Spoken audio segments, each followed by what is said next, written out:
আমার মাসুমের বাচ্চাটা কি অপরাধ করছে নির্মম ভাবে আমার বাচ্চাটা হত্যা করলো। আমি এই বাচ্চাটা ছাড়া আমি থাকবো কেউ নেই। এই 8 বছরের মাসুম একটা বাচ্চা কি অপরাধ, আমি এই কলজাটা ছাড়া আমি থাকবো কেমনি? আমার এই বাচ্চাটা আমি ঘরে ঢোকার আগে ফ্রিজের মধ্যে আমার জন্য শরবত বানায় রাখে। আমার বড় মেয়ে না, আমার ছোট মেয়ে 8 বছরের মেয়ে। আবার শরবত ছবি এখানে লাগায় রাখছে, বাবা তুমি আমাকে নিয়ে যাবা।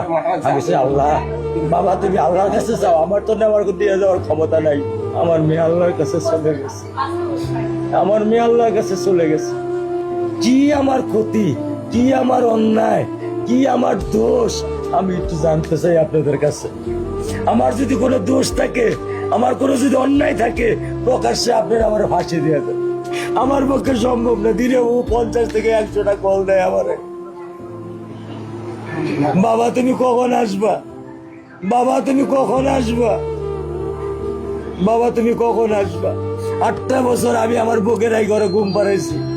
আমি আজকে আমি কার সাথে ঘুম আসবো? আমি কি দিয়ে মনে সান্ত্বনা দিব? আমার অপরাধ কি?